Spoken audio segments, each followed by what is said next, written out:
You're watching News 3, the Southern Illinois news leader, live from WSIL TV in high definition. News 3 starts right now. And all this stuff you read about a balanced budget, there's nothing balanced about that budget at all. And leaders of several cities complain the new Illinois budget leaves their spending even more unbalanced tonight. That story in a moment, but first, more in our breaking news out of Williamson County. Good evening. A crash involving several tractor trailers has shut down part of Interstate 57 northbound at this hour, right at the Williamson-Johnson County line. Yeah, Illinois State Police tell us 4 semis were involved in that crash. News 3's Brandon Morano has spent the last hour or so out there at the scene. Brandon, what is the very latest from there? Well, Carolyn, I just want to give you an exact location of where we're at here. I'm at mile marker 44, right on the Johnson-Williamson County line on Interstate 57. Now, about an hour and a half, hour and 45 minutes ago, Illinois State Police say 4 tractor trailers crashed here on mile marker 44. Now, we do know that 2 of them were carrying bananas, one was carrying bananas. You can see the gentleman in the Bobcat there trying to pick those up as quick as he can to get people back on the road. Now, what I do want to stress is that Illinois State Police have said that traffic is closing it. The northbound lane here on Interstate 57 is still closed down at mile marker 44. They're not letting anyone through, so they're asking people to, if you're making your way through the Goreville area, to take an alternate route. But the good news here, nobody injured. Illinois State Police have the scene pretty much contained, and we're going to try to get a little bit more info for you. But just to recap, just want to let you guys know that the highway, Interstate 57 here, is closed at mile marker 40. We're here at mile marker 44. Now, that's where the crash happened. Crews are working to clean it up as quickly as possible, but it looks like it's going to be at least a couple more hours, I'd say conservatively, before they get all this cleaned up here. For now, live in Johnson County, Brandon Morano, News 3.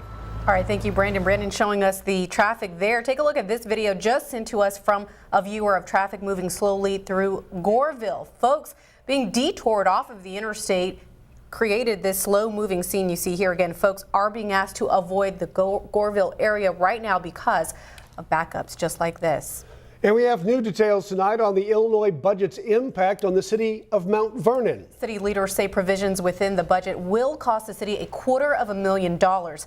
As News 3's Brandon Richards shows us, those same budget provisions will also hit other communities hard. Brandon.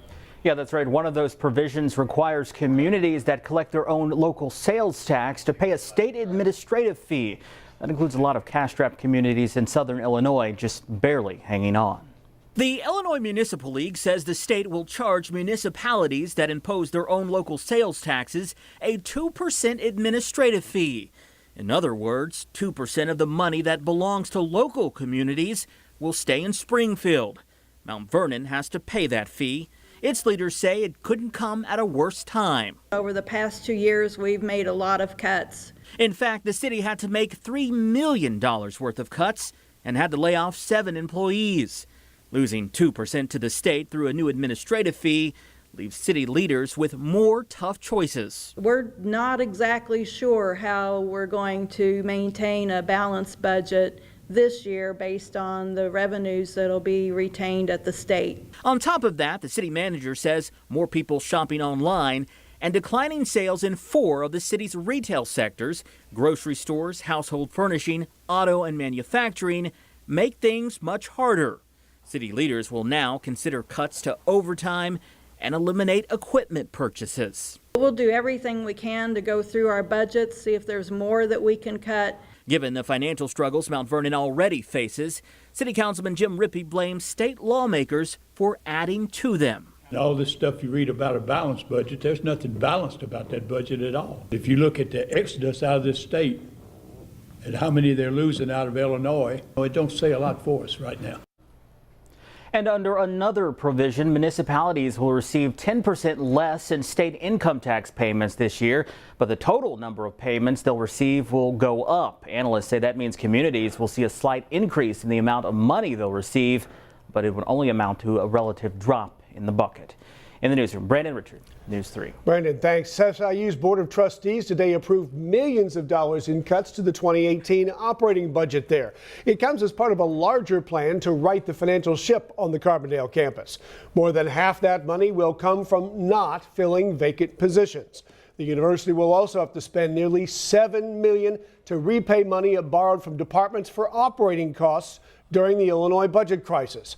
More cuts could happen in the future to save even more money, including consolidating more than a dozen colleges and eliminating 7 degree programs. SIU already cut 8 other programs in just the last 2 years. Meantime, SIU trustees named Dr. Carlo Montemagno as the university's new chancellor. As News 3's Brandon Morano shows us, Montemagno will have a tough job helping the university navigate a path to financial stability. The SIU Board of Trustees has voted to approve Dr. Carlo Montemagno as the university's chancellor. Now, this decision comes at a time the university is facing some pretty tough financial problems, so I sat down with former interim chancellor and current professor here at the Paul Simon Public Policy Institute, Dr. John Jackson, to see what challenges Montemagno has ahead. We're in such a transition because of the budget crisis. Dr. John Jackson says because of that, new SIU Carbondale Chancellor Carlo Montemagno will have to handle a crisis of his own. We're going to have a new definition and a new vision of what SIU is going to be about in the future. Like making the decision of what academic programs to keep and which to cut. All of those things that have become our signature are terribly important because they attract students, but they also cost a lot of money. So the SIU Board of Trustees voted to bring the highly qualified Montemagno on board by paying him $340,000 a year, nearly $50,000 more than previous chancellor and now vice president of academic affairs Brad Caldwell. We have had a lot of turnover at the top. It's been difficult to create the kind of stability that we need for the long term. The university hopes Montemagno, who's received more than $100 million in scientific grants, won multiple awards for his scientific work, and was the co-director of NASA's Selmametic Space Exploration Center, can help turn things around at SIU. I reached out to Dr. Montemagno for comment today, and university spokesperson Ray Goldsmith says the university will plan to hold a press conference Monday to introduce Montemagno as the new chancellor. In Carbondale, Brandon Morano, News 3. Former interim chancellor Brad Caldwell has a new job tonight. The board appointed him vice president for academic affairs. The position has gone unfilled the last 3 years. Caldwell will make $230,000 a year in the new role after serving as interim chancellor from the fall of 2015 until the beginning of this month. He starts his new job Monday. Rain out there today for some of us. Here's Jim with our first look at weather. And then the rain moved away from many of us. Some of us actually got some relief, others just a few drops here and there. But once the rain moved out, the sun popped out. Boy, the heat and humidity really jumped in on top of us. And checking on temperatures right now, Poplar Bluff reporting 91, 90 in Jonesboro and Aaron. Now, Campbell Hill reporting 73 degrees. There are a couple of showers and storms showing up on radar. Where it's raining, it's cooling things off. That's what's going on in Campbell Hill, the Ava Campbell Hill corner there in Jackson County, seeing some thunderstorm activity. It's stretching up into Perry County, more cells firing up now towards Nashville and Washington County. All of this will continue to move to the south. You can see there's kind of a line running behind the banner. We think that line is slowly going to move through the region tonight. Most everyone should see at least a passing shower. Some of us could see some heavy rain. I think it's going to be a pretty organized line of storms that moves through. Should be through here by midnight, 1 a.m. for most of us. A little break. We'll put partly cloudy up for 3 a.m. But a couple of more waves go through tomorrow, bringing more chances for showers and storms. We'll look at that in the forecast in just a few minutes. Jim, thanks. On the Consumer Watch tonight, folks in Southern Illinois can now get groceries delivered to their door. Retail delivery service Instacart now lets us shop from home without stepping foot in a storefront. News 3's Evie Allen shows us how it works. This way of shopping can easily be done through an app, but if you don't have a smartphone, all you have to do is go to the Instacart website from any computer and start picking out items. How to pick out a good, good avocado. It gives us a way to have someone pick up our milk and eggs for a virtual grocery store. Thursday, Instacart grocery delivery service launched in Southern Illinois, partnering with Schnucks, Petco, and CVS. You pick the items you want. You'll see pictures of most every single thing. You put it in your cart, you get your total, you proceed to check out. That's when you pay for it on your credit card. Then someone will pick up every item in the store for you and deliver it to your home, all within an hour. It was really good because I was in constant contact with him, and there was one item that he had to replace, and he asked me to approve it, and I just approved it. Schnucks hired around 45 new employees to do the shopping. For more information about the program and promotions for new customers, go to this story after the newscast on our website, WSILTV.com. In Carbondale, Evie Allen, News 3. That looks pretty neat. Very interesting. Well, a driver tries to escape from police and he hits an officer. We'll show you what happened next. Plus, after growing concerns about production in central Illinois, we check in on the local corn crop. You're watching News 3 at 6.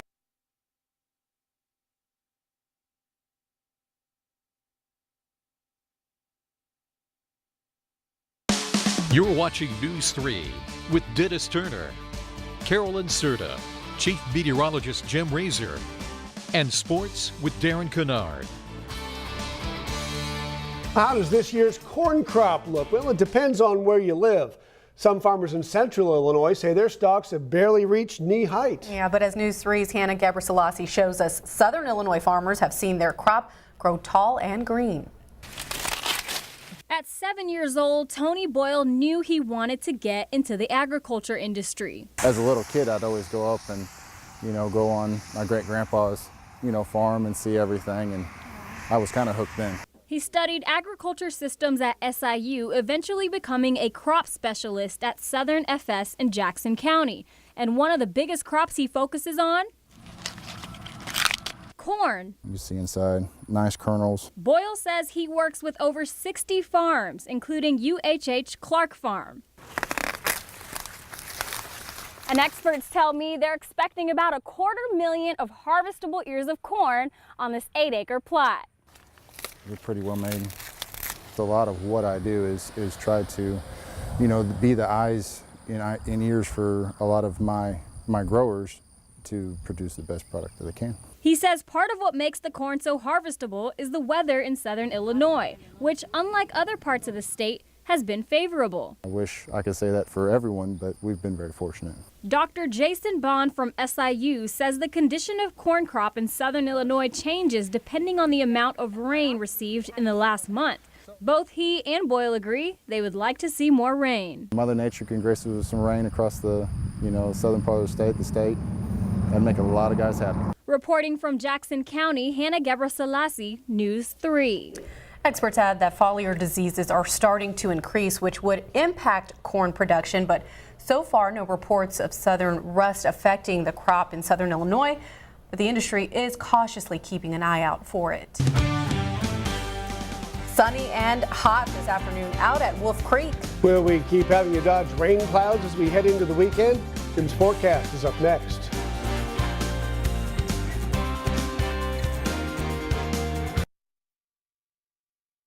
Putting accuracy first, this is News 3 weather.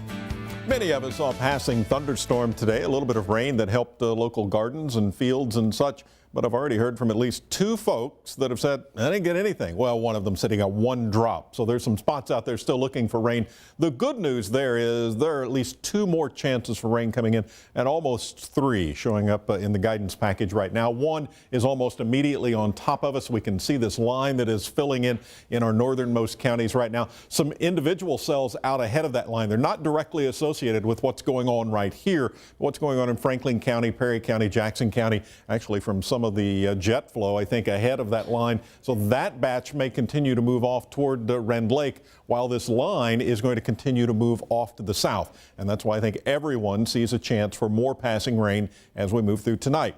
Some of the showers may not be to western Kentucky until midnight or so, and then start to move out of the region. Now, everyone saw the humidity jump up today. Dew point readings, some of these readings are about as big as we see. Upper 70s, close to 80 degrees, about as big as the dew point ever gets locally. And we've got a whole bunch of 77s. Poplar Bluff right now at 78. Temperatures continuing to run close to 90, even into the 90s. Marion reporting 93 right now. So heat index values here as we're moving into the evening hours, still topping triple digits for almost everyone. Murray, one of the exceptions, at 98. But Harrisburg 105, Carbondale reporting 106. In Marion, currently 90 degrees over a dew point of 76. South wind showing up at 4, a big gust of 27. I've got something going on here. I'm in western Williamson County, and south winds just picked up 10 to 15 miles an hour. So there is some wind flow out there around some of these thunderstorms. Satellite imagery showing that flow I was talking about ahead of the line. You see some of the cells moving to the north and then being deflected by the line. It will get scooped up, that energy, that moisture, and then be pushed to the south as this line continues its move. I think it's going to be a relatively slow move. Some of the storms could produce some strong winds. We might see a little hail. I don't think that's going to be a big problem, but locally very heavy rain certainly is a possibility. Skycast, if we put everything into motion, there's the cold front moving completely through the region. The back edge of it likely not going to move through until late tomorrow afternoon, maybe tomorrow evening. So that chance for rain will linger until that front is completely gone. For tonight, it means the isolated storms around tonight probably turning into a line of storms moving through. No big risk of severe weather, but I wouldn't rule out some strong storms that could produce some damaging wind gusts. Chance of rain lingers into tomorrow. If we count just after midnight into the early morning hours and the little chance tomorrow afternoon, I still think it's better than 50% chance we see activity on local radar. Little break for the weekend. If we can get some rain and satisfy the farmers and gardeners with this, then we don't have to feel guilty about looking forward to a dry weekend. Partly cloudy to mostly sunny there with a break from the humidity. Doesn't last long. By the time we're back into next week, I think the energy rolls back in, the humidity rolls back in, and so does the small chance for pop-up storms. And those folks that maybe just got the one drop, they still have the chance there. I hope this next rain comes in and takes care of them. All right. Thanks, Jim. A breaking news update now. Check out this video we just got in the newsroom from Sky 3 of that big crash on Interstate 57. You can see the destruction there of those 4 semis that we know were involved in this crash. It happened near the 44-mile marker. That's in the northbound lanes, and state police had to shut down those northbound lanes. And we know at last check those lanes remained closed. This is near the Interstate 24 split. That's near the Williamson-Johnson County line. We, of course, will stay on scene and bring you any updates as soon as they are available. Caught on camera tonight, officers say an Iowa woman tried to run down her town's police chief during a high-speed chase through a busy downtown area.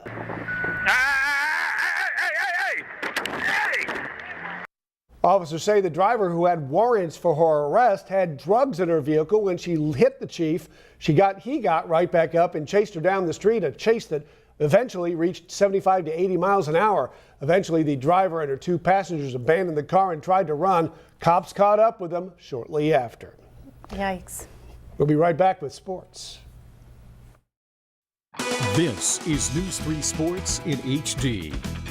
Well, 2/3 of the world is covered in water, so there is a huge portion of the planet you could only see via scuba diving. Our Maddie Sattler headed to Mermet Springs in our neck of the woods to take a dive in this week's Maddie on the Move. Southern Illinois' lakes and rivers provide a number of different areas to explore.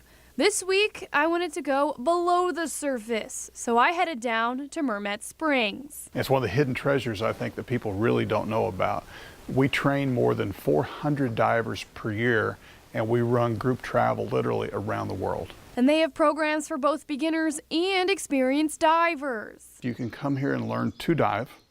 We have a full-service dive shop and dive center. We're the catalyst for a tremendous amount of travel all over the world. So for beginners, Mermet Springs offers a tri-scuba program. I was paired with dive instructor Yule Sharp, and first we went over the equipment and information I would need for the dive. I'm going to teach you while you're down there how to clear the mask. Put your fingers in this corners right here, and then look up and take a breath through your regulator, and then blow out through your nose. No thumbs. And we will actually do that before you go into water, because the first time you do it, you'll choke. Okay. This is your BC, your buoyancy compensator. Do I go down fast? No, Okay. because we're going to have to clear your ears. So that's what I breathe out of? Correct. Your teeth go on these pads there. Okay, and your lips wrap around the outside. Try to breathe just as fast and deep as you can. You're never going to outbreathe it. I sound like a monster. I'm going to say okay. Okay only gets 3 answers. Okay, something's wrong.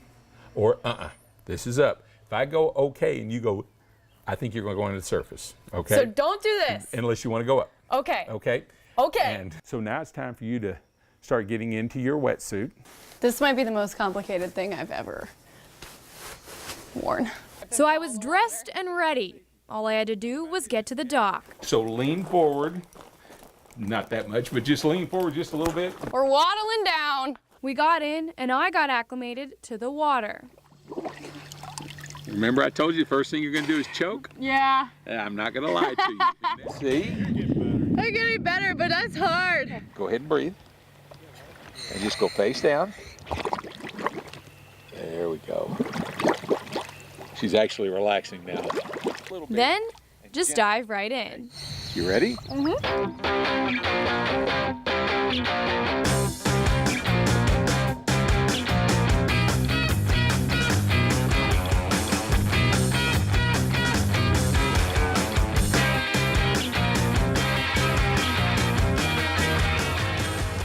We fed the fish hot dogs. My first time scuba diving and seeing what Southern Illinois has to offer below the surface was a success. Reporting from Mermet Springs, this is Maddie on the Move. Can't wait to see what next week holds. That's a pretty neat place. They have everything you would need there, too. Yeah, definitely. And Maddie seems to, accomplish it all, so good for her. All right, thanks, Darren. We'll be right back.